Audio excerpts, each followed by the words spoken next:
오늘 우리 사순절 철로역정 7번째 시간이고요. 내 마음을 지키라 라는 제목으로 함께 나누도록 하겠습니다. 우리 인터넷으로 들어와 오신 분 보니까 지금 19분 들어와 계시고요. 우리 빛불이라는 이름 쓰시는 분, 주님 은혜 감사합니다 글 남겨주셨고, 또 우리 노정자 집사님도 은혜로운 예배 드린다 이렇게 해주셨습니다. 우리 인터넷으로 채팅하실 때도 이렇게 글 남겨주시면 우리가 함께 예배하는 것 같은 생각이 들고 더 풍성한 예배가 되리라 생각합니다. 오늘은 벌써 7번째 시간인데요. 크리스찬이 이제 계속해서 믿음의 길을 걸어가는 것을 우리가 살펴보게 되죠. 우리 지난 시간에 크리스찬과 함께 동행했던 믿음시, 다른 이 번역본에 따라서 믿음으로도 번역하고 신실로도 번역을 하는데, faithful이라는 믿음 시가 이제 순교를 하게 되죠. 그리고 이 크리스찬의 길에 이제 아무도 동행할 것 같지 않았는데, 이 크리스찬과 함께 또 동행하는 이 소망이라는 사람이 함께 동행을 하게 되죠. 그러니까 여러분, 이 크리스찬 이 철로역정을 쭉 보게 되면 우리가 믿음의 길을 갈 때, 또 위기를 맞이할 때마다 도움의 손길들, 또 함께하는 사람들을 하나님께서 보내주신다라는 거죠. 그래서 믿음을 포기하지 않고 또 위로를 받고 힘을 얻을 수 있도록 하나님께서 은혜를 베푸시는 것을 보게 됩니다. 이제 소망씨가 만나는 장면이 있는데 한번 보여주시죠. 사진. 이런 약간 좀 흑백으로 나와서 선명하지가 않은데요. 갑옷을 입은 사람이 크리스찬이 되겠고, 등에 뒤로 등을 서고 있는 사람이 이제 소망이 되겠습니다. 그래서 믿음, 이 순례의 동반자였죠. 믿음을 잃고, 이 믿음씨를 잃고 마음에 이 낙심한 크리스찬에게 용기를 북돋워 주는 소망이 동행을 하게 됩니다. 믿음씨가 죽고 허영의 시장에 도망친 크리스찬은 혼자가 아니었다. 소망, 이 hopeful 이렇게 원래 책에는 돼 있는데요. 남자가 함께했다. 소망은 순례를 마칠 때까지 동행이 되기로 약속하고 형제의 언약을 맺은 뒤에 여행에 합류하였다. 이렇게 한 사람이 죽음으로 진리를 선포하자 곧 다른 사람이 그 제의에서 일어나 순례의 길을 가는 내내 크리스찬의 동반자가 되었다. 소망은 적절한 때가 되면 허영의 시장에서도 많은 이들이 뒤따라 새 예루살렘 성을 향해 가게 될 것이라 크리스찬에게 말했다. 여러분, 저는 이번에 이제 철로역정을 쭉 함께 읽어가면서 저도 사실은 고백하자면 철로역정 그렇게 제대로 깊이 읽지는 못했어요. 목사님들이 설교할 때도 잠깐 이렇게 인용할 때 저도 들은 게 전부였는데, 제가 이제 강의를 준비하면서 꼼꼼하게 봐야 되잖아요. 이렇게 보면서 발견하는 것은 그런 거 있잖아요, 여러분. 이 차 타고 운전하고 갈 때는 그냥 휙휙 지나갔던 거리의 모습들이 걸어 다니니까 여기 이런 게 있었구나, 저기에 저런 게 있었구나라는 걸 새롭게 발견하는 겁니다. 그러니까 이 철로역정 구절을 하나하나 읽으면서 이 내용들이 이런 깊이 있는 것이 있구나라는 것을 이제 음미하게 될 때, 그게 이제 고전의 매력인 것 같아요. 그래서 여러분들이 이 철로역정을 이렇게 이제 얼마 안 있으면 마무리하게 될 텐데, 마치시고 책을 사라는 말은 안 하겠습니다. 단 은혜 받으신 분들은, 한번 읽어보고 싶다 하신 분들은 한번 책을 구입하셔서 더 한번 꼼꼼히 읽어보시면, 저도 이 강의를 준비하는데 제가 모든 강의 내용을 다 실을 수는 없거든요. 제가 생각하기에 중요한 내용들을 추려서 이제 요약을 해서 말씀을 하고 있는데, 여러분들이 한번 직접 읽으시면 더 풍성한 그런 은혜를 얻지 않을까 생각합니다. 거기서 이렇게 돼 있죠. 제의에서 일어나 순례의 길을 가는데, 그러니까 죽음에서 일어났다라는 거죠. 그런데 하나님께서 또 다른 순례의 동반자를 보내주시고 그 사람이 바로 소망이었다라는 겁니다. 그러면서 이 소망이 얘기하는 걸 보세요. 적절한 때가 되면 허영의 시장에서, 그 죄악된 거리에서도 이들을 따라서 새 예루살렘을 향하게 되는 많은 사람들이 있게 될 것이다. 이게 결국 소망 아니겠어요? 그러니까 저는 이 구절을 읽으면서 우리 믿음의 씨앗, 복음의 씨앗을 뿌리는 것, 우리가 여러분 전도하고 또 수고하고 수고의 열매를 하는 것, 이렇게 어떻게 보면 그냥 밑빠진 독에 물 붓는 거다라는 생각이 들어서 낙심할 때가 있지 않습니까? 그런데 우리 성경 말씀에 있잖아요. 때가 이름에 수고 그 때가 이름에 그 수고하는 것이 헛되지 아니라라는 그런 말씀처럼 하나님께서 때가 이르실 때에 그 수고의 열매를 거두게 하시겠다라는 거죠. 소망은 바로 이 믿음을, 이 소망을 불러일으켜 주면서 크리스찬과 함께 계속해서 믿음의 길을 걸어가는 것을 보게 됩니다. 소망과 또 믿음의 길을 걸어갈 때 이제 또 다른 여러 가지 사람들을 만나게 되죠. 그래서 제가 이번 7번째 강의의 제목을 내 마음을 지키라라고 잠언서를 함께 읽고 제목을 그렇게 잡아봤어요. 너무나 많은 사람들이 나옵니다. 그런데 이 이름 하나하나가 우리를 믿음의 길에서 바른 순례의 길에서 벗어나도록 끊임없이 유혹하는 내용, 유혹자들이다라는 거죠. 어떤 사람들이 있나 한번 살펴보겠습니다. 이 이기심이라는 사람을 만나게 돼요. 영어로는 by ands라고 이렇게 표시를 하는데, 이 이기심이다라는 것은 뭐 사심이 가득해서 자기 욕심에 따라서 행동하는 그런 사람을 만나죠. 그러면서 이기심이 자기 소개를 하는 내용이 이렇게 요약이 되어 있습니다. 제 친척은요, 이기심의 친척이다라는 거죠. 변절경, Lord turn about 이렇게 하죠. 그러니까 어떤 사람 마음을 휙휙 바꾸는 사람, 이 사람이 바로 이기심의 이익에 따라서 이리저리 왔다 갔다 하는 사람이 자기 친척이다라는 거예요. 그 다음에 기회주의경, Lord turn server, 그러니까 주인을 휙 바꾸는 사람, 여기 붙었다가 저기 붙었다가 조금이라도 이익이 되면 똑같이 이리저리 왔다 갔다 하는 사람. 또 미사여구경, Lord fair speech, 그러니까 말을 너무 잘해서 번지르게 잘해서 이 내용은 하나도 없는데 말만 잘하는 사람, 이 사람도 자기의 친척이다라는 거죠. 그 다음에 능글씨, 이 smooth man 이렇게 얘기하고 있어요. 말을 얼마나 유창하게 기름기 있게 하는지 능글씨다 한번 이렇게 번역을 해봤어요. 그 다음에 또 재밌는 사람이 나오죠. 양다리씨, facing both way 이렇게 이름을 붙였어요. 이 얼굴이 두 개의 가면을 갖고 있어가지고 자기보다 강한 사람한테는 한없이 친절한 얼굴을 하고 있다가 자기보다 약한 사람일 때는 아주 잔인한 얼굴로 변하는 그런 두 얼굴의 사나이, 이런 사람들이 바로 이기심의 친구들이다, 내 친척들이다 라고 이렇게 얘기하고, 무관심씨, Mr. Anything C라고들 얘기하고요. 그 다음에 또 저 재밌는 건, 이 마을에 목사가 하나 있어요. 우리 교구 목사인 이 목사는 어떤 사람이냐, 두 개의 혀가 두 개를 갖고 있어요. Two tongues, 우리 외삼촌이다 라고 이렇게 얘기하고 있어요. 그러니까 여기서 나오는 이 하나하나가 좀 약간 그 희화화한다고 그러죠. 재밌게 표현이 되는 캐릭터들인데, 이런 모습들이 우리 신앙 속에서, 우리 신앙이 병들게 되면 그런 신앙의 모습들이, 병든 모습들이 우리 안에도 있다라는 거죠. 그래서 크리스찬이 이 이기심을 만나고, 아니 당신은 왜 이름이 그래요? 왜 이기심이라고 사람들이 당신 이름을 부르면 이게 약간 좀 뭐라 그럴까, 좀 사람 그 품격이 좀 떨어지는 것 같이 그렇게 생각되지 않으세요? 크리스찬이 이렇게 묻자, 이기심이 자기 이름을 굉장히 자랑스러워하면서 이렇게 말하고 있어요. 그런 악평을 자초할 만한 일을 한 게 있다면 기회의 바람이 어디서 불어오는지 재빨리 파악하는 재주를 써서 세월의 흐름에 잘 올라타고 거기서 이익을 얻는 행운을 얻었다는 점뿐이요, 남들 눈에는 그것도 죄인지 모르겠지만 난 축복이라고 믿소. 그러니까 이기심이 자기 스스로 내 이름이 이랬다라는 것을 자랑스러워하면서 나는 어떤 사람이다?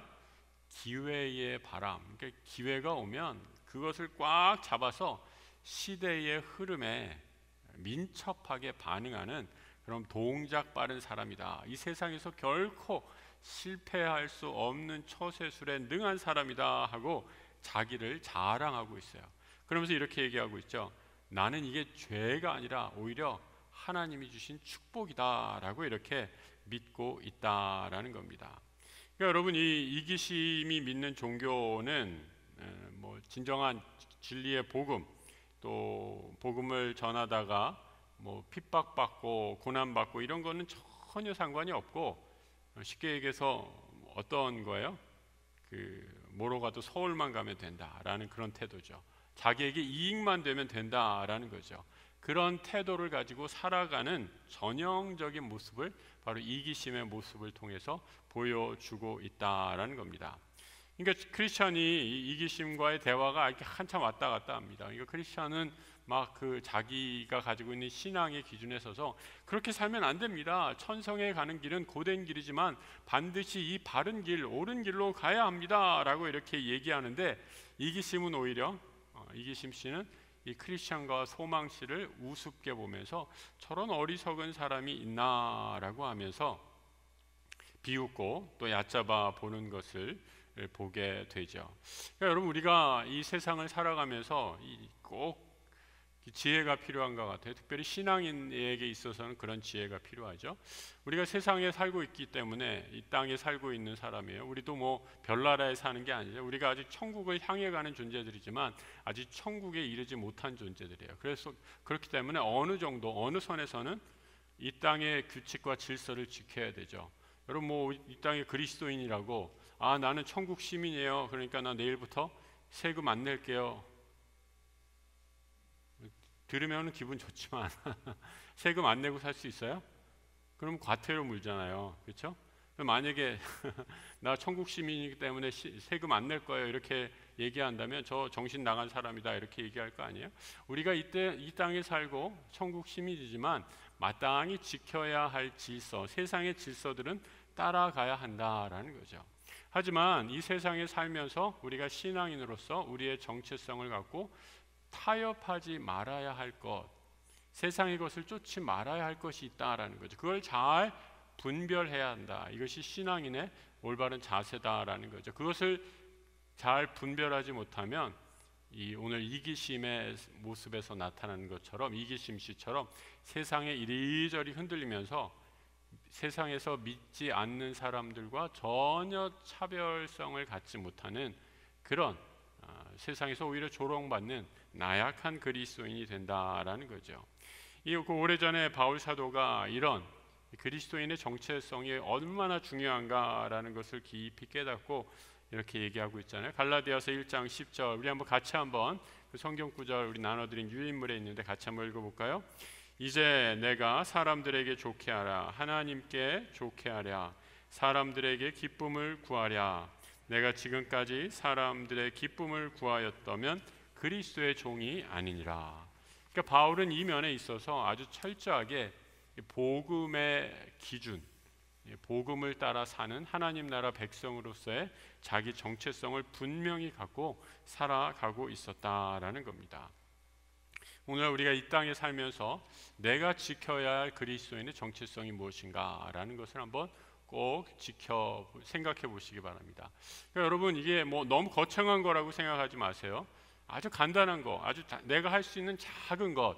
어떤 분들은 이 새벽기도, 우리 교회 새벽기도 늘 새벽재단 쌓으시는 귀한 분들이 있는데, 내가 새벽기도를 영적인 루틴이다 생각해서 매일매일 새벽기도 하시는 것, 나의 나됨, 나의 기독교, 나의 하나님의 자녀됨, 나의 그리스도인됨을 지켜주는 아주 귀한 신앙의 루틴이다라는 거죠. 그것을 내가 그렇게 생각한다면 그 귀한 습관을 잘 지키셔야 되죠. 또 어떤 분들은 아무리 바빠도, 이 코로나 중에서도 아무리 바빠도 나는 주일 성수는 반드시 지키겠다, 내가 주일날 대면 예배는 꼭 사수하겠다라고 생각하는 분들, 그분들이 그러면 내가 내 신앙을 지키는 나의 영적인 루틴이다라는 거죠. 뭐 제가 그리고 지난 주일에 잠깐 설명했듯이 어떤 사람은 매일매일 성경을 한 장씩 읽는 것, 그러니까 나만의 영적 루틴을 통해서 나의 정체성을 지키기 위해 훈련하는 것이 여러분이 가진 귀한 하나님 나라의 자녀로서의 나의 자존감, 정체성을 지키기 위한 훈련이 된다라는 거죠. 나만의 기도 시간을 정해놓고 기도하는 것도 될 수 있겠고 여러 가지 다양합니다. 그래서 우리 기독교 영적 훈련에는 뭐 하나만 딱 잘해서 그거는 이 사람한테 적용이 되고 어떤 것은 다른 사람한테 적용이 될 수 있는 거지 꼭 다 이 길로 해라라고 이렇게 얘기하는 게 아닙니다. 여러분에게 적합한 하나님 나라, 그 믿음의 순례의 길을 가는데 적절한 영적 훈련의 길을 찾는 것이 좋다. 그것이 나를 지키는 아주 힘이다라고 이렇게 말씀드릴 수 있겠어요. 그리고 이기심이 크리스찬에게 여러 자신의 친구들을 소개해 주고 있죠. 어떤 사람인가? 제일 처음에 이제 두 사람이 나옵니다. 이 세상 집착시 사진 한번 보여주세요. 그 세상 집착시와 돈 사랑시입니다.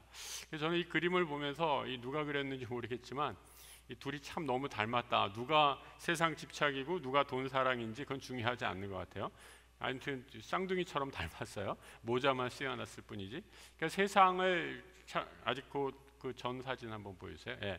계속해서 이 돈사랑 씨와 세상 집착 씨의 얼굴에서 드러나는 그 탐욕의 얼굴을 아주 잘 그린 게 아닌가라고 이렇게 생각합니다. 그 다음에 또 하나의 한 쌍이 있죠. 노랭이 씨와 그 다음에 제가 그 아랫줄에 보면 이렇게 있죠. 무조건 뺏어시, 무조건 뺏어시, love gain이라고 이렇게 돼 있는데 남들에게 이렇게 gain하는 거, 뺏는 거를 제가 여기서 한번 이렇게 재밌게 번역을 해봤어요. 무조건 뺏어시. 그리고 Mr. Gripman, 이 grip이라는 것도 이렇게 뺏는 이 탈취의 개념이 있거든요. 빼앗아 선생. 그러니까 다 이런 사람들이었다라는 겁니다. 그래서 이 사람들은 다 탐욕 마을 출신이었어요. 그래서 그 무조건 빼앗아라는 학교에 다니면서 빼앗아 선생 밑에서 공부한 그런 사람들이었다라고 얘기하고 있습니다. 그러니까 여러분 이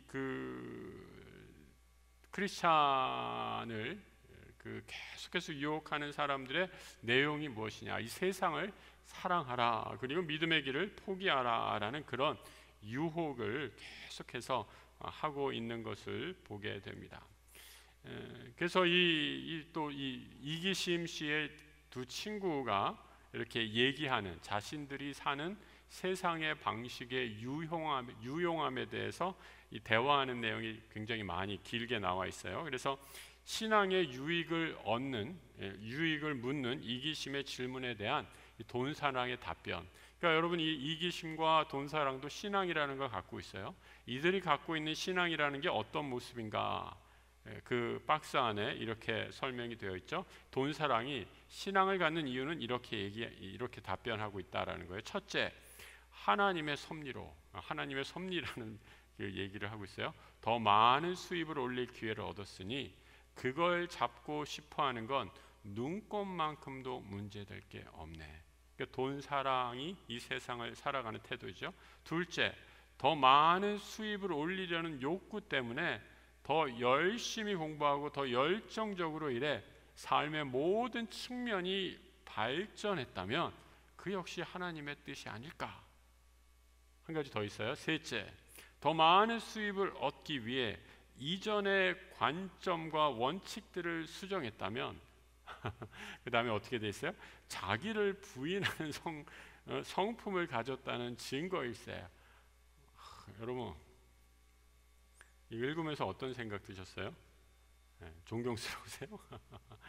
저는 이게 참 이게 수요 영성에서 제가 단에서 오늘 얘기하는데 좀 안타까운 거는 여러분의 생각들, 우리가 좀 이렇게 좀 적은 방에서 이렇게 모여서 성경 공부식으로 여러분들이 한번 읽고 여러분의 생각은 어떤가 한번 좀 말씀을 들어보고 싶어요. 그런데 그럴 기회를 갖지 못해서 좀 안타깝긴 한데 여러분들이 한번 좀 이 구절을 읽으면서 한번 생각을 해보세요. 우리가 정말 이 세상을 살아가면서 이 오늘날 이 세계에서 이 돈의 힘, 자본의 힘, 엄청난 시대 가운데 우리가 살고 있잖아요. 그러니까 16세기 이 1600년대에 존 버년이 살고 있던 시대에도 이런 사람들의 모습이 있었다라는 것. 어쩌면 오늘날 우리가 사는 시대와 크게 다르지 않다. 세상과 크게 다르지 않다. 이 세상 가운데서 우리가 어떻게 믿음을 지킬 것인가라는 그런 질문을 하게 되는 거죠. 그래서 이 철저하게 자신의 세상적인 욕심에 따라서 삶을 영위해가는 사람들의 모습을 아주 적나라하게 이 짧은 구절 표현들을 통해서 잘 그려주고 있습니다. 그 다음에 이 계속해서 걸어가다가 이기심을 이제 떠나게 돼요. 이기심과 뭐 거의 약간 다툼식으로 논쟁을 계속하다가 이기심의 말대로 하다간 우리가 여기에서 머무르고 이 세상에 취해 살다가 더 이상 그 순례의 길을 할 수 없다라고 하면서 이 이기심을 뿌리치고 이기심의 권위를 뿌리치고 그 다음에 이 쉬움의 평원, 이지라는 그 쉬움의 평원에 이르게 됩니다. 근데 거기에서 이 데마라는 노인을 만나게 되죠. 이 데마의 이름이 어디에서 나오나라고 이렇게 봤더니 디모데후서 4장 10절에 보니까 데마는 이 세상을 사랑해서 이렇게 그 바울이 데리고 있던 제자였는데 데살로니가로 갔다라고 이런 구절이 나와요. 물론 이 데마가 이 데마냐, 뭐 존 번연이 이 데마를 염두에서 쓴 것이냐, 그거는 저도 잘 모르겠어요. 왜냐하면 이제 이 바울의 데마, 바울의 이 제자였던 사도 바울의 제자였던 데마는 디모데후서에서는 이제 세상을 나를 버리고 세상으로 갔다 이렇게 기록하고 있지만 나중에 이 바울이 또 뒤에 쓴 편지글에 의하면 데마는 나의 신실한 종이다라고 하고 다시 데마가 바울에게도 돌아온 것을 암시하는 그런 언급들을 하고 있기 때문에 존 번연이 과연 그 성경에 나오는 데마라는 사람을 염두에 두고 썼는가라는 것은 좀 의문의 여지가 있는 것 같아요. 아무튼 여기에서 이 데마랑 똑같이 이제 대화를 또 하고 있는 것을 보게 됩니다. 이 어떻게 데마와 만나게 되는가? 이렇게 데마가 이 두 순례자를 유혹을 하죠. 저쪽으로 가면 은광을 파헤치며, 이 4번의 재판장을 향해 나선 거짓 증인들은 지워 주셔야 될 것 같아요. 이건 잘못 들어간 것 같은데, 이거는 지난번 제목인 것 같은데요. 예. 그 보물을 찾는 이들이 있을 겁니다. 가서 조금만 힘을 써도 큰 돈을 만질 수 있을 겁니다. 이렇게 얘기하니까 데마가 그 위에 언덕 위에 지금 서 있는 사람이 데마예요. 그래서 이쪽으로 한번 이 언덕에 있는 은이 나는 은광으로 한번 가보세요라고 얘기하니까 그 뒤에 따라오는 소망이 그 고개가 지금 그 데마의 이 손을 가르치는 데를 보고 있잖아요. 그러니까 여러분 참 재밌어요. 이게 그 소망과 지금 크리스찬이 둘이 믿음의 순례 여정을 가는데, 믿음 씨가 오늘 지난번에 우리가 살펴봤던 장에서 믿음 씨가 순교를 해서 크리스찬이 절망했을 때는 지금 소망 씨가 아까 우리가 살펴봤듯이 처음에 이 낙담한 크리스찬을 격려해주고 힘내라라고 이렇게 위로해준 반면에 이제 순례길을 좀 가는데 이제는 소망 씨가 한눈을 팔고 데마가 말한 유혹에 넘어가게 되는 것을 보게 돼요. 이게 솔깃해서 한번 가봅시다라고 이렇게 얘기하는 거잖아요. 그러니까 이렇게 한눈을 파려고 할 때 크리스찬이 이때는 딱 단호하게 얘기하죠. 이곳에 관한 소문을 들은 적이 있지. 다들 금은 보화를 캐려고 땅을 파다가 속절없이 죽어간다더군. 순례자들을 미혹해서 지체하게 하려는 함정이 틀림이 없다네. 이쪽으로 와서 구경하지 않을래요? 잘 들으시오. 당신은 주님의 길을 회방하는 원수요. 거룩한 길에서 도망갔다가 우리 임금님의 재판관들 가운데 한 분으로부터 유죄 판결을 받았던 전과가 있어. 이런 말한 거 보면 크리스찬이 오래전부터 데마를 알고 있었다라는 거죠. 대기하는 것은 죄다, 마귀의 장난입니다 라고 하면서 데마의 유혹을 뿌리치고 세상으로 나가지 않는다라는 거죠. 근데 재밌는 거는 이 데마의 이 유혹에 대해서 크리스찬이 이렇게 소망의 손을 잡고 빨리 갑시다, 저 사람 말 들으면 안 돼요 하고 끌고 가지만 뒤에 따라오던 이기심과 그의 일행들, 돈사랑씨, 세상 집착씨, 노랭이씨는 결국은 모든 유혹에 다 넘어가서 이 데마가 인도하는 은광으로 갔다가 어떻게 됐겠어요? 그 후로 그들을 본 사람은 아무도 없었다. 뭐 이렇게 소설에서 묘사를 하고 있는 것을 보게 돼요. 그러니까 여러분이 세상을 따라간 사람의 최후가 어떤가라는 것을 믿음의 순례의 길을 통해서 굉장히 그려주듯이 서사적인 표현으로 얘기를 해주고 있는 것을 보게 됩니다. 또 하나, 롯의 아내를 기억하라라는 거죠. 이 롯의 아내의 이 소금 기둥으로 변한 롯의 아내의 기념물을 보게 됩니다. 이렇게 돼 있죠. 크리스찬과 소망은 오래된 기념물에 이르렀습니다. 워낙 이상해서 조형물에 눈이 갈 수밖에 없었죠. 근데 그때 조형물에 있는 낡은 낯선 글귀를 하나 발견했어요. 그 꼭대기에 있는 글귀는 무엇이었는가? 롯의 아내를 기억하라. 그제서야 순례자는 소금 기둥 위에 있는 형상이 탐욕을 이기지 못하고 뒤를 돌아다 굳어버린 롯의 아내임을 깨달았다라는 거죠. 이 롯의 아내, 소금 기둥으로 변한 롯의 아내를 보고 크리스찬이 소망에게 이렇게 얘기합니다. 소망 형제, 이건 아주 시적절한 장면일세. 데마가 은광에 들어가서 한몫 잡으려고 손짓하던 그 돈 언덕과 아주 가까운 언덕에 바로 이 유적이 서 있는 것을 곰곰이 생각해 보게. 만약에 꼬임에 넘어가서 그 자가 시키는 대로 했더라면 우리도 지금 저 꼴이 됐을 거야 라고 하면서 롯의 아내를 기억하라 라는 게 영적으로 이 두 순례자를 다시 한번 일깨워주는 그런 아주 이 경고음의 역할을 했다라는 거죠. 여러분, 우리가 이 창세기를 좀 더 살펴보면 롯의 아내는 이 창세기에서 이 소돔과 고모라에 살다가 두 번 유혹을 받게 됩니다. 첫 번째 유혹은 어떤 유혹이었어요? 이 도시를 떠나라. 하나님께서 이제 곧 멸망하시니까 하나님의 심판의 불이 곧 이 성에 내리니까 소돔 성을 떠나시오라고 이렇게 얘기하는 그 경고를 천사에게 받죠. 그런데 이 롯의 아내는 이 첫 번째 이 경고에는 순종했어요. 그래서 빨리 그 성에서 나와서 도망을 쳤는데, 그러니까 성에 남을 것인가 아니면 도망칠 것인가 이런 판단에 있어서 아주 잘한 판단을 했어요. 첫 번째 시험을 잘 넘어갔어요. 그 성에서 나왔는데 두 번째 시험 어떤 거예요? 절대 뒤돌아보지 마십시오라고 천사가 신신당부하잖아요. 이 성을 떠날 때 절대 뒤를 돌지 마십시오라고 얘기했지만 두 번째 유혹에 대해서는 참지 못하고 뒤를 돌아보다가 그대로 소금 기둥으로 변했다라는 거죠. 여러분, 이게 무슨 의미일까? 영적으로 어제 한번 내가 영적으로 사탄에게 시험에서 이겼다고 오늘 승리가 보장되는 게 아니다라는 겁니다. 유혹은 계속되고, 그래서 우리는 늘 깨어 있어야지 이 믿음의 길을 끝까지 완주할 수 있다라고 가르쳐주는 아주 중요한 메시지이죠. 여러분, 우리가 예전의 신앙, 내가 젊었을 땐 뜨거웠어, 내가 그때는 이랬어, 라떼는 말이야 그거 가지고는 안 된다라는 거예요. 신앙은 오늘 지금 여기에 이 승패가 갈리는 영적인 싸움이다라는 거죠. 시험과 유혹은 늘 우리에게 계속되고 있습니다. 지난날의 승리에 자만하지 말고 끝까지 깨어 우리 믿음의 길을 걸어가는 우리 성도들 되시기를 축복합니다. 그 다음에 이 크리스찬이 만나게 되는 것이 이 절망의 거인을 만나게 돼요. 근데 이 절망의 거인을 만나게 된 배경이 참 재밌어요. 이 크리스찬이 절망에 빠져요. 왜 절망에 빠지느냐? 좀 읽어볼게요. 거기 이렇게 시작이 되고 있죠. 크리스찬은 사진 한번 보여주세요.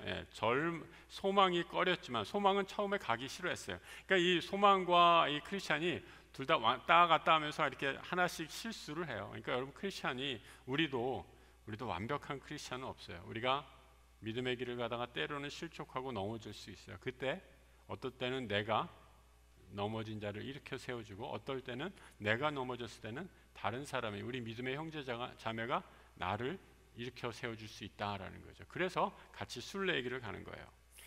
크리스찬은 소망이 꺼렸지만 자기의 고집으로 이 샛길로 격길 초원에 빠지게 됩니다. 하지만 이 길로 조금 더 가게 되니 갑자기 천둥번개와 비가 억수같이 퍼붓고 물이 길 위로 넘쳐나기 시작했습니다. 그때 어디선가 들려오는 음성, 큰 길, 곧 내가 전에 가던 길을 마음에 두라, 돌아오라. 둘은 몹시 지쳐 멀지 않은 이심의 성에 들어갔는데 그곳 영주는 절망 거인이었어요. Giant Despair.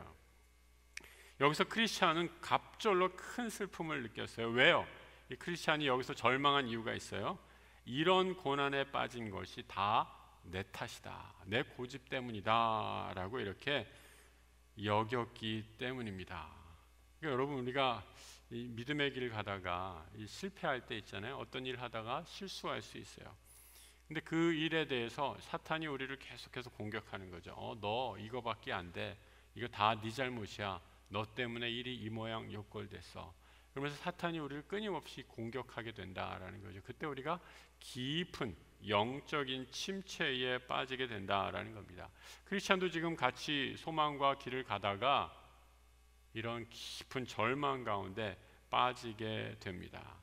근데 절망 거인에게는 아내가 하나 있었는데 그 아내의 얼굴 한번 보여주세요. 그녀의 이름은 이 운맥 기주가 제가 한번 이렇게 재밌게 번역을 해봤어요. 원래 diffidence라고 이렇게 얘기했는데 영어로 확신하면 뭐 confidence 이렇게 표현하잖아요. 이 confidence의 반대말이 diffidence라는 말이에요.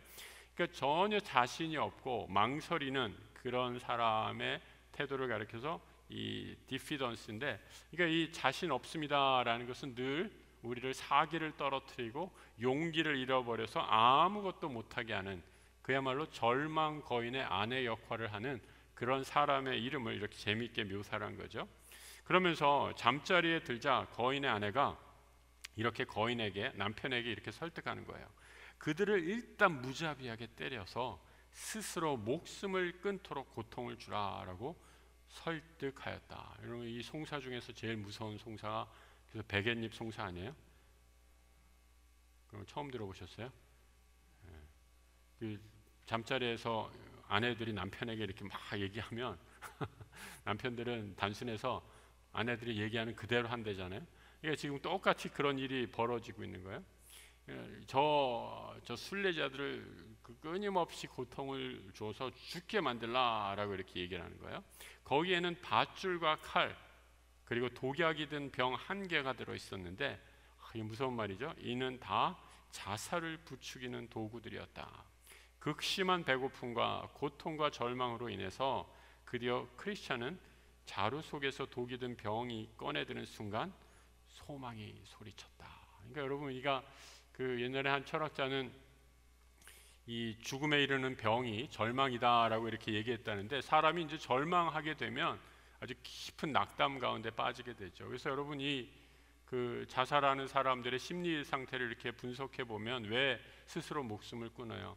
내가 아무런 소망을 가질 수 없을 때, 누구도 나와 친구가 되지 않고 누구도 나의 말을 들어주지 않고 완전히 전적으로 외톨이다라는 생각이 들 때 끔찍한 선택을 하는 거 아닙니까?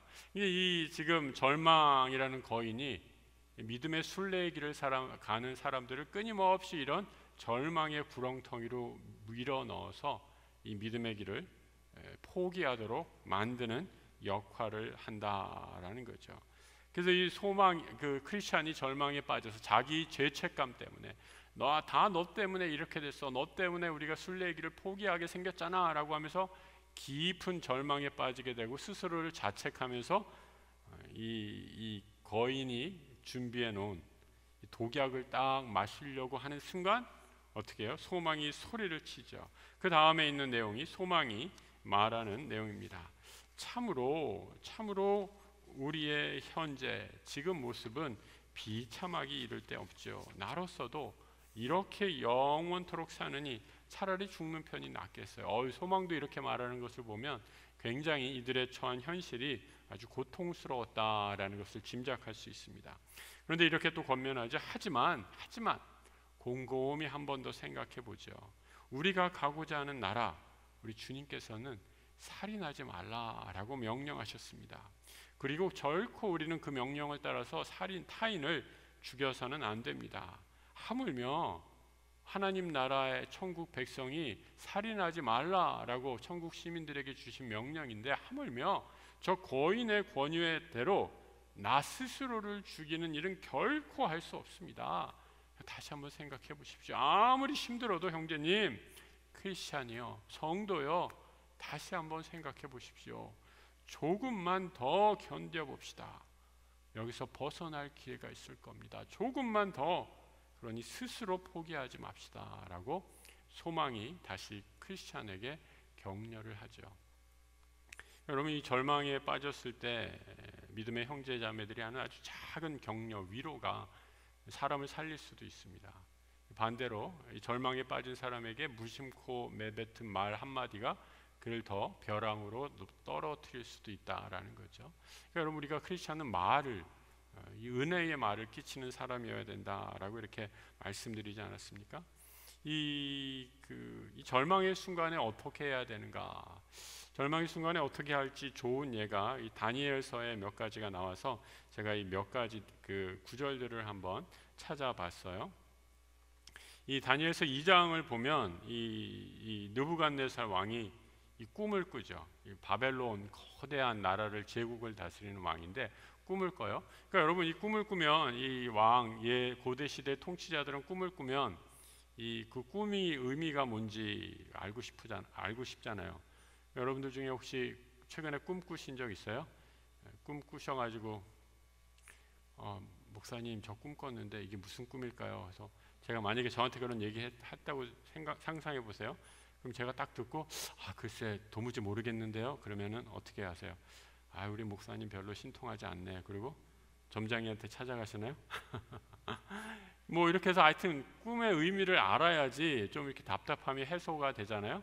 그런데 지금 이 성경 다니엘서 2장에서 나오는 꿈은 이 느부갓네살 왕이 내 꿈의 내용이 어떤 것이다라고 미리 얘기도 해주지 않아요.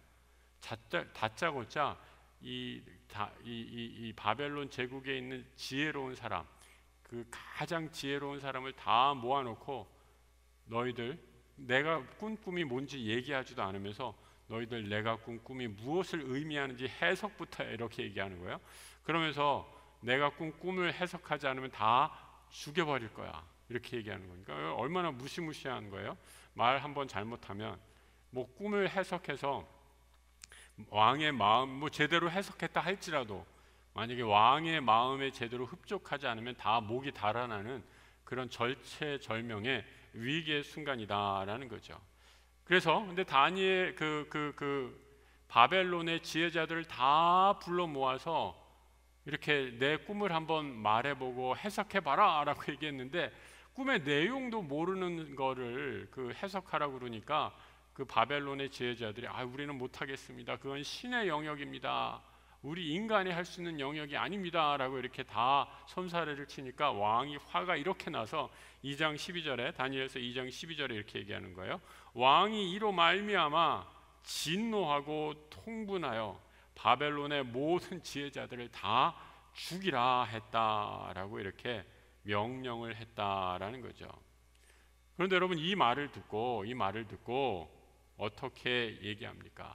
다 왕의 명대로 하려고 했을 때 2장 15절에 왕의 근위대장 아리옥에게 물어 이르되 왕의 명령이 어찌 그리 급하냐 하니 아리옥이 그 일을 다니엘에게 알리매 다니엘이 이 상황을 듣더니 왜 일이 급합니까? 라고 이렇게 얘기하면서 잠깐 기다리십시오 라고 이렇게 얘기하면서 2장 19절에 이렇게 얘기하고 있죠. 이에 이 은밀한 것이 밤의 환상으로 다니엘에게 보임에 하늘에 계신 하나님을 찬송하니라. 이거 어떻게 된 거예요? 다니엘이 바벨론 왕의 꿈을 해석해서 바벨론 왕의 마음에 들어서 이제 이 바벨론을 다스리는 총리의 자리에 오르게 되는 그런 일들이 여기서 일어나는 역사가 다니엘서 2장에 기록이 되고 있죠. 여러분 이 다니엘서 2장을 쭉 읽어보다가 이렇게 참 그 은혜가 되는 것은 뭐예요? 저는 2장 15절에 왜 이리 급하냐? 왜 이리 급하냐? 우리가 절망하고 또 낙심하고 힘든 일이 생기면 이제 다 끝났어. 이제 난 안 돼. 이제 여기서 끝이야. 너무나 쉽게 너무나 빨리 진짜 그야말로 속전속결로 포기를 해버리죠. 근데 믿음의 사람인 다니엘은 그렇게 얘기하고 있어요. 왜 이리 급하시오? 왜 이리 급하시오? 아직 안 한 것이 하나 있습니다. 안 한 것이 하나 있습니다. 사방이 꽉 막혀서 내 힘으로 할 수 없는 아무것도 할 수 없는 무기력함에 빠졌을 때 한 가지 할 수 있는 것이 있습니다. 그게 뭐예요? 기도이죠. 기도. 아직 기도를 안 하지 않았습니까? 바벨론 왕의 칼이 진짜 몇 초 있으면 자신의 목에 닿을 그 순간에 바벨론은 마음의 평정을 유지하고 다니엘은 마음의 평정을 유지하고 그때 그 위기의 순간에 기도한다라는 거죠. 그때 하나님께서 다니엘의 기도를 통해 하나님의 비밀한 지식을 알려주셨다라는 거죠. 여기 이렇게 표현하고 있잖아요. 이에 이 은밀한 것이 밤에 환상으로 다니엘에게 나타나 보이매. 여러분 거기다 그렇게 쓰세요. 그것을 한마디로 계시 이렇게 합니다. 계시. 그럼 성경에서는 두 가지 지혜가 있어요. 어떤 지혜가 있는가? 이 삶의 지혜가 있어요. 삶의 지혜. 이 세상의 지식을 통한 지혜죠. 아까 우리가 읽었던 잠언의 많은 기록들, 이 삶을 통한 지혜예요. 그러니까 여러분, 우리가 이 연세 많으신 분들, 많은 뭐 공부를 하고 세상의 경험을 하신 분들 이렇게 만나서 얘기를 들어보면, 아, 저분 참 박식하다, 저분 참 많이 알고 있네, 그런 세상의 지식에 대해서 놀랄 때가 있잖아요. 근데 그런 세상의 지식은 공부를 통해서, 내 삶의 경험을 통해서 얼마든지 얻을 수 있는 거예요. 근데 세상의 지식을 많이 한 사람은 하나님이 알려주시는 지식, 아까 여기서 얘기하는 거, 하나님만이 알려주시는 은밀한 지식은 도저히 깨달을 수 없어요. 이건 계시적인 지식이라고 해요. 그러니까 여러분, 이 바벨론의 지혜자들이 엄청나게 많았거든요. 바벨론의 지혜자들, 그 당시에 최고 학문을 공부한 사람들을 다 모아놓고 왕의 꿈을 해석하라 하니까 그 세상의 지식으로 무장한 사람은 도무지 왕의 꿈을 해석하는 사람이 아무도 없었어요. 그런데 기도하는 다니엘에게만 하늘의 계시, 하늘의 지식이 바벨론에게 은밀히, 아니 다니엘에게 은밀히 임하게 되자 다니엘이 그 모든 비밀을 다 풀어서 왕에게 알려주는 놀라운 은혜, 기적을 행하게 됐다라는 거죠. 이 그 계시적인 지혜가 오늘 우리 철로역정의 주인공이 크리스찬이 아무것도 기대할 거 없는 절망의 순간에 하나님의 지혜가 기도하는 중에 임하게 되는 것을 보게 됩니다. 마지막 박스를 한번 읽어볼게요. 순례자들이 자정 무렵 기도를 시작해서 새벽이 가까워 올 때까지 계속 기도했다. 해 뜰 무렵이 다 돼 갈 때쯤에 갑자기 크리스찬이 기가 막힌 듯이 외쳤다. 아니, 나한테 언제든지 마음대로 나아갈 수 있었는데 이 냄새나는 감방에 처박혀 있었다니, 나 같은 바보 멍청이가 있었을까? 그러면서 그때 생각해낸 거죠. 나에게는 언약이라는 열쇠를 가슴에 늘 품고 다니고 있다라는 사실을 잊어버리고 있었어. 그것만 있으면 자신들이 지금 갇힌 절망의, 의심의 성에 깊이 갇혀있는 절망의 감옥의 문도 다 열 수 있는 그런 열쇠인데 말이야 라고 하면서 그 열쇠를 가지고 이 의심의 성에서 있는 절망의 감옥을 빠져나와서 계속 순례의 길을 가게 된다라는 거죠. 그러니까 여러분, 이 기도할 때 우리가 이 크리스찬이 여기서 그 열쇠, 이 언약의 열쇠를 갖고 있었잖아요. 근데 기도하기 전까지는 전혀 이걸 발견하지 못했어요. 왜 그랬어요? 갖고 있었는데도. 왜요? 자기가 처한 문제, 내가 처한 절망의 마음의 이 눌림, 그리고 그런 자기의 상황에서 오는 모든 그 무거운 짐 때문에 아무것도 못하고 있었다라는 거죠. 하지만 그때 둘이 합심해서 이 소망 씨와 크리스찬이 함께 기도하는 순간, 기도하면서 생각이 난 거죠. 내가 갖고 있는 게 이 귀한 언약의 열쇠를 갖고 있었구나. 그 열쇠를 가지고 내가 이 의심의 성을, 절망을 탈출해야겠다라는 거죠. 여러분, 얼마나 놀라운 기도의 힘입니까? 그래서 여러분, 거기 제가 박스에다가 이 물음표 3개 쳐놨는데요. 한번 이렇게 써놔 보세요. 기도는 첫 번째로 의심을 물리친다. 기도는 의심을 물리친다. 두 번째로 기도는 생각나게 한다. 오늘 바로 이 언약의 열쇠를 갖고 있는 것을 이 기도를 하면서 생각나게 하잖아요. 아까 다니엘에게도 하나님께서 은밀한 것을 밤의 환상으로 계시적인 지혜를 보여주시는 것, 하나님이 생각나게 해주시는 거죠. 기도는 생각나게 한다. 마지막으로 기도는 새로운 길을, 맨 마지막 이 박스에는 기도는 새로운 길을 열어준다. 언약의 열쇠를 통해서 문을 열고 나가면서 이제 그들의 닫혔던 문이 열려지면서 의심의 성을 탈출하고 마침내 다시 순례의 길로 돌아설 수 있게 되었다라는 거죠. 여러분, 오늘 이 밤에 마무리하면서 내리는 결론, 기도는 무엇입니까? 우리 앞에 있는 모든 의심과 불신의 문을 여는 하나님의 언약의 약속이다라는 것을 꼭 기억하시면서 기도함으로 우리가 하나님의 계시, 하나님의 지식, 하나님의 비밀한 것을 깨닫고 그 은혜를 사모하는 우리 성도님들 되시기를 우리 주님의 이름으로 축복합니다. 우리 함께 기도하며 나아가도록 하겠습니다. 하나님 아버지, 무릇 지킬 만한 것보다 내 마음을 지키라 하신 우리 주님의 말씀, 하나님의 음성 새겨 듣습니다. 우리가 이 땅을 살아가면서 수많은 우리를 유혹하는 것들, 세상의 소리들이 우리를 넘어뜨리지 않도록 지켜주시고 우리와 함께 해주시고 우리의 걸음걸음 인도하여 주옵소서. 오늘 크리스찬과 소망씨가 그 믿음의 길을 걸어갈 때 서로가 서로의 위로와 힘이 됐던 것을 바라봅니다. 우리도 이 믿음의 공동체에서 내가 완벽하지 않아, 내가 부족하여 때로 실수하고 넘어지고 실족할 때 기꺼이 손을 내밀어 아버지 좋은 믿음의 친구가 되어주는 아름다운 형제 자매, 믿음의 순례자 될 수 있도록 주님 우리를 인도하여 주옵소서. 절망의 깊은 감옥에 빠져서 아무것도 할 수 없고 무엇을 계획할 수도 없는 무기력과 두려움에 빠진 상태에 있다면 우리 주님 찾아가 주셔서 그때에도 기도하게 하여 주시고 하나님 우리에게 주신 언약의 열쇠가 있음을 깨달아 아버지 하나님 다시 일어날 수 있게 하여 주옵소서. 기도할 때 하나님의 거룩한 음성 듣게 하여 주시고 기도할 때 은밀히 내게 음성 들려주시는 우리 하나님의 세밀한 음성 듣게 하여 주셔서 다시 일어나 생명의 길로 나아가는 하나님 나라 백성 되게 하여 주옵소서. 지금은 우리 주 예수 그리스도의 은혜와 우리 하나님 아버지의 크고도 놀라우신 사랑하심과 성령님 함께 하시는 역사가 믿음의 길 기도로 무장하고 언약의 말씀 붙잡고 나아가는 우리 모든 하나님 나라 믿음의 순례자들 위해 지금부터 영원토록 함께 하시기를 간절히 축원하옵나이다. 아멘.